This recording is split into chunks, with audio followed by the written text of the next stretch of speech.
Hey, how you doing?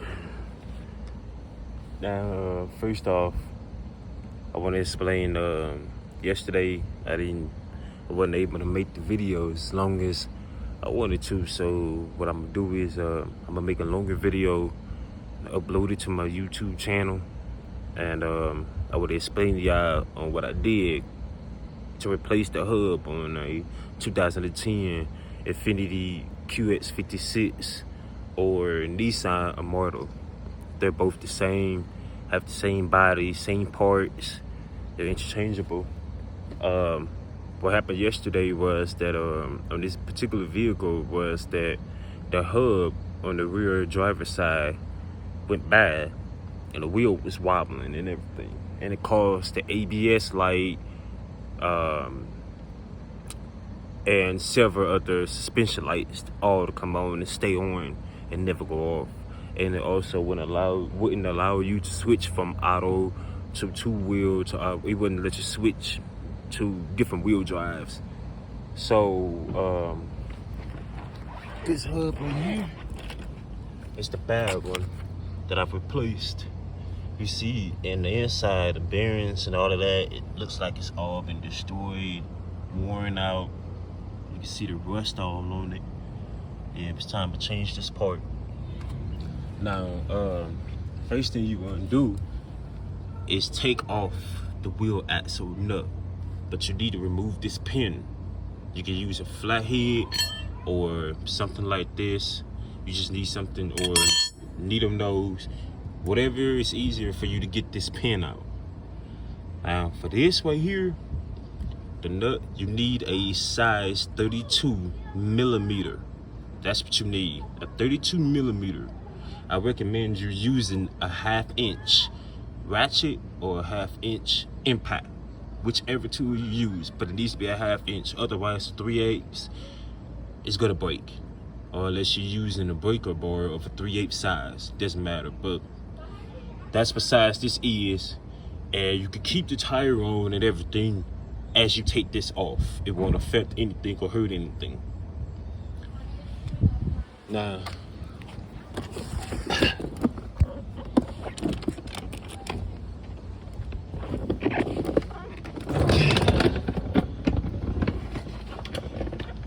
here's the wheel axle right here that runs right through the hub.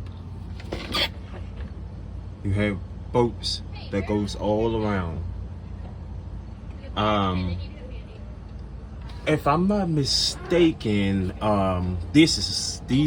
you'll need a size 17 ratchet socket or a size 17 wrench to get all of these bolts off. And once you get all of them off, this can come down.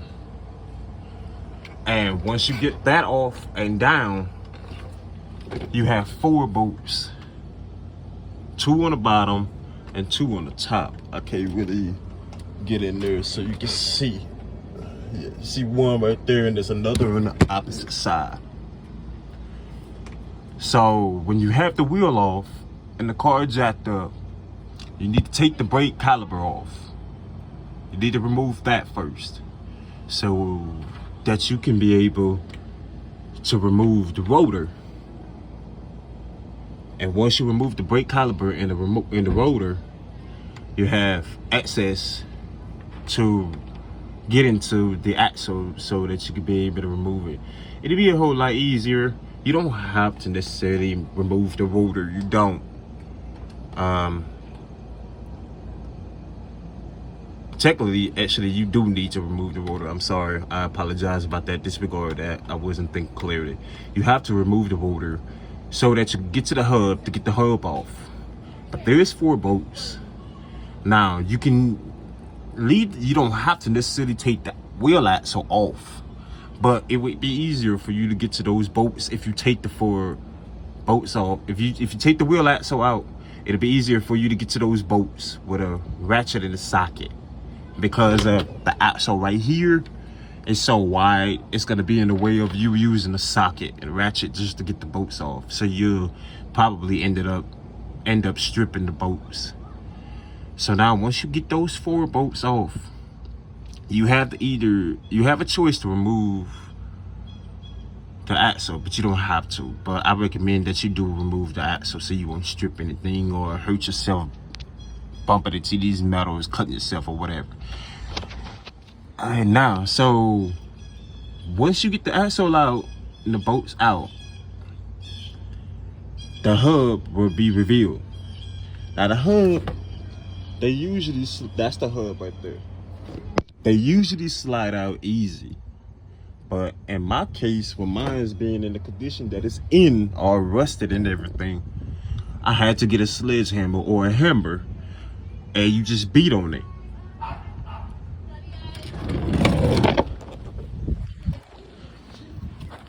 You want to hammer the hub on this part, on the outer part of it. That's the only way you're gonna get it to come out. Because if you just hitting this part, it's not gonna come out. It may come out on some cars. It depends on the condition they in, how badly worn and rusted they are. It just depends. Don't worry about these getting destroyed or falling out, because the new hub comes with the new studs. They come with its own new studs and everything. So don't worry about these if you hit them and destroy them and thinking you need it. You don't need them anymore. So once you hammer this, you can see I've been hammering right here. Hammer on the top, side, bottom, go around so that you can get it to come out evenly. Otherwise, it's just gonna lean and the one side's still gonna be in and it won't fully come out. So once you hammer and get that out, also remember to disconnect your sensor. Because if you don't disconnect your sensor and you just pull it out and hammer out and it falls out or whatever, you can snatch a wire and destroy your sensor, and you will have to do whatever you have to do to get that replaced. So I recommend you not forgetting to disconnect this. This is an easy, simple job. So I'm remaking this video because I wasn't able to explain much yesterday, because due to that, it happened when I was replacing this, I was actually out of town.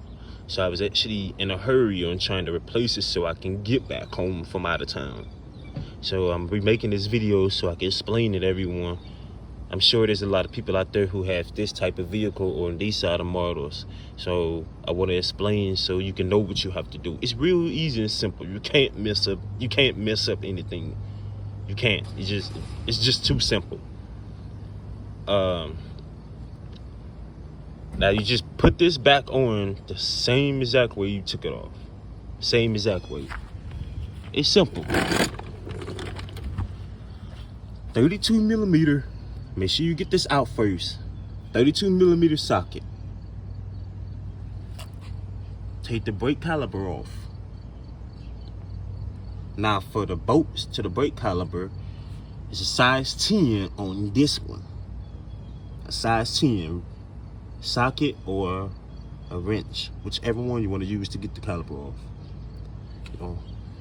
Now once you get the caliper off, the rotor comes off. Now in this case, this is not just disc. I also have drums on the inside of these.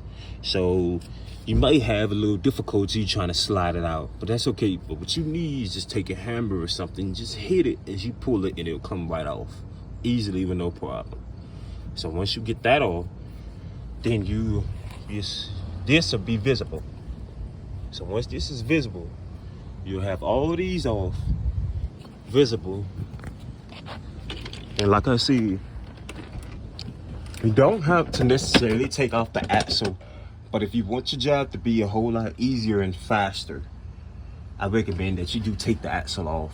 And not only that, I recommend you to take it off so you won't strip any of your bolts.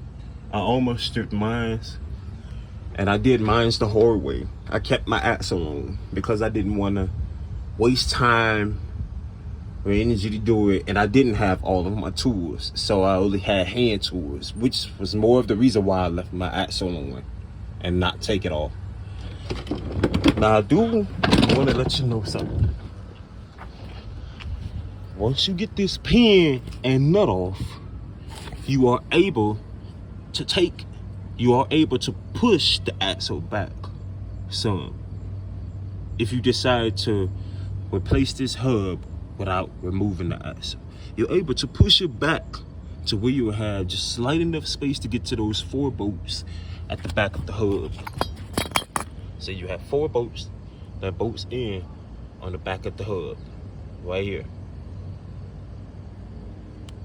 Once you get those 4 bolts off, like I said, make sure you have a hammer so you can hammer this, because this might not come out easy. On some of them, they just slide out. It just depends on how badly worn, rusted, and corroded it is. Now, how I found out I had a problem with this was I kept hearing rubbing sounds as I was driving. And not only that, I kept hearing rubbing sounds as I was driving, because it sounded like there was metal kind of rubbing against another metal, you know, kind of like, it sounded like your backing plate would be rubbing against your rotor. That's what it sounded like. So what I did was I jacked the car up and wiggled the tire. If the tire moves around or wiggles around, because that's exactly what it did. I'm sure if you watched my other video, you've probably seen how it moved around. I can't really show you on this because it's not together, but this has a lot of play in it. A lot of play, which is why my wheel was wobbling, which is why all my ABS lights and all my other lights that has anything to do with suspension, brakes, anything, any of them lights, all of the brakes, all of your suspension lights will come on when you have a problem with these, because this sensor is letting the car know that there's something wrong with this, which in my case, there was something wrong with this. My lights has been on for maybe about 2 or 3 months before I even come to the conclusion that this was the problem. But first, before I got to figuring out that this was the problem, I thought my axle was the problem, because of the play in it. I wiggled my axle and everything. There was a lot of play from here to the axle, at the outer axle behind the hub.